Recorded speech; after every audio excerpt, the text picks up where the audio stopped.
ګورئ بعضې کسان به جومات ته رادنده شي او سرتور سر باندې به جومات کې مانځه ته ودرېږي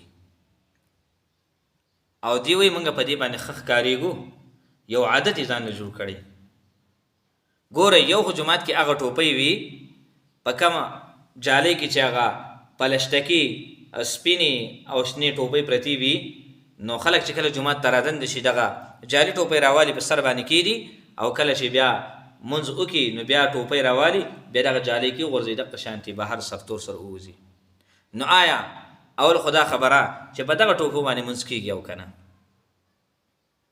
نو ګورې جواب دا دی چې هر هغه لباس، هر هغه لباس، هر هغه جامې، هر هغه ټوپۍ، هر هغه کپړې چې تاغه یو لوی سړي خواله تللی شي، یو وزیر اعظم خواله په هغه لباس کې تللی شي، وزیر اعلی خواله تللی شي، امینست خواله تللی شي او دغه لباس کې ته یو محفل مجلس یو جلسګاه ته تللی شي، نو دغه لباس کې الله ته هم ودرېدلی شي. بیا خو که چېرته کې دغه لباس کې ته داسې یو غټ سړي خواله نه شي تللی، محفل مجلس ته نه شي تللی، جلسګاه ته نه شي تللی، د وزیر خواله نه شي تللی، نو دغه لباس کې بیا ته الله ته څنګه ودرېږي؟ دا کومه ټوپۍ چې ته جالۍ نه راوالې په سر یې کېدې، الله ته ودرېږې، مونځ ادا کې او بیا دغه ټوپۍ په جالۍ کې غورځوي بهر دغه سرتور ووځي، نو بهر خو د جومات د ټوپۍ نه شي وړی، دا خو نه شي وړلی، ته نه شي ګرځولی، دا لباس خو ته یو جلسګاه ته نه شي وړلی، هلته کې بد ښکارېږي چې پلاسټکي ټوپۍ په سر کړې ده، دا یې د کوم ځای نه راوړې ده. نو چې کم لباس کې دا مسله ده کتابونه لیکلي دي چې په کم لباس کې ته یو مجلس ته نشي تللی، یو معزز مکرم مجلس ته نشي تللی، یو معزز جلسګاه ته نشي تللی، یو معزز محفل ته نشي تللی، نو دغه لباس کې الله ته هم نشي ودرېدلی، ستا مونږ دغه لباس کې بیا نه کېږي. او ګوره د مانځه ځان له د هر شي ځان له آداب وي. الله قرآن کې فرمایي خذوا زینتکم عند کل مسجد. ګوره د هر شي ځان له آداب وي، د هر شي ځان له یو طریقه کار وي، یو ښایستهوالی وي. نو ستا د مانځه ښایستهوالی دا دی، ستا د مانځه آداب دا دي، ستا د مانځه طریقې کار دا دی چې ته ښایسته لباس واچوې مانځه ته، ځکه الله ته ودرېږې، الله سره خبرې کوي او ته چې کوم دی ښایسته ټوپۍ په سر کې، نو دا د مانځه آداب دي، دا د مانځه اصول دي. نو یاد ساتئ کم کس چې ټوپۍ نه په سر وي، 5 صورتونه به ستاسو مخکې ذکر کېږي، بیانېږي. ګورئ کم کس چې ټوپۍ نه په سر او سرتور سر باندې مونځ کوي، نو په دې کې به زه تاسو ته 5 صورتونه ویم. یو صورت دا دی چې د مجبورۍ په صورت کې بلا کراهت جایز دی. داسې وشوله سړي کور کې ګړۍ ته وکتل، ټایم ختم دی، 2 منټه 3 منټه پاتې دي، ټوپۍ ته ایره شوله، ټوپۍ ته ایره شوله.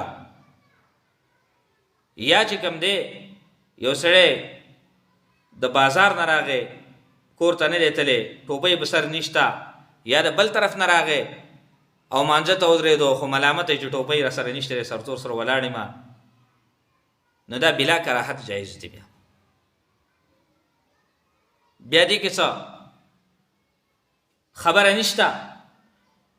او دویم صورت دا دی چې سستۍ د وجې نه یو سړی چې کوم دی سرتور سر ودرېږي، ټوپۍ ورسره شته دی خو بس سست دی، سستي ده پکې، ټوپۍ نشي په سرولی، هر ټایم چې کوم دی نو ټوپۍ دپاره دی سست شوی. چې بازار ته ځي نو دغه ټایم خو چې کوم دی سر لري تیل نه ورکړي هم نه ځي بازار ته، که تیل د نه هیر شوي نیمې لارې نه واپس کېږي، سر کې نه منګز نه وهلي، منګز به پکې وهي، دا خو ته نه پرېږدي. نو چې کله الله ته ودرېږي نو ښایسته لباس کې ودرېده پکار دی، توجه دې الله ته پکار ده. نو دویم صورت پکې دا دی چې د سستۍ د وجې نه یو انسان چې کوم دی مونځ ته ودرېدو او سرتور سر باندې مونځ وکړو، نو بیا چې کوم دی نو مکروه تنزیهي دي. مکروه تنزیهي مطلب دا ثواب کمیږي د انسان چې کوم دی د دغه سرتور سر د ودرېدلو د وجې نه د سستۍ د وجې نه تا ټوپۍ راوانغېستله تا چې کوم دی ثواب کې کمی راله. دریم صورت دا دی چې سرتور سر باندې ته ودرېږې مونځ کوي خو دا سرتور سر ودرېده سنت نه ګڼې.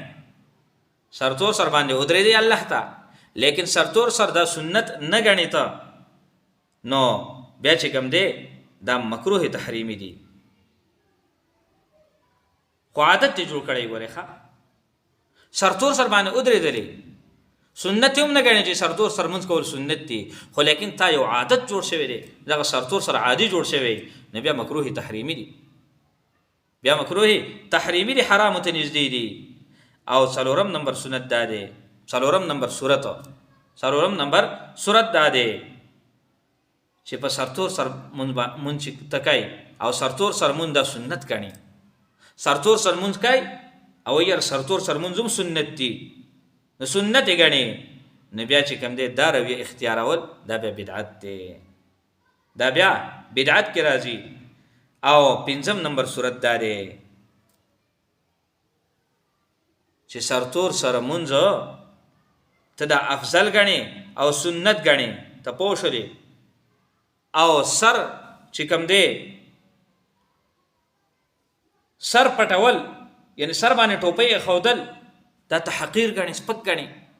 ګوره اخري صورت دا دی پنځم نمبر چې سرتور سر مونځ کول دا ته سنت ګڼې افضل ګڼې ښه طریقه ګڼې او سر پټول سر باندې ټوپۍ ایښودل سر پټول په مانځه کې دا ته حقیر ګڼې سپک ګڼې نو بیا چې کوم دی انسان په دې باندې کافر کیږي بیا کفر ته وځي انسان. نو ټول فتاوی لیکلي دي فتاوا عالمګیري هم لیکلي ده در مختار هم لیکلي دي رد المختار دې ټولو فتاوا قاضي خان دې ټولو لیکلي دي. 5 صورتونه مې راته وویل. نو تمام محترم مسلمانانو معرض دا کوو چې د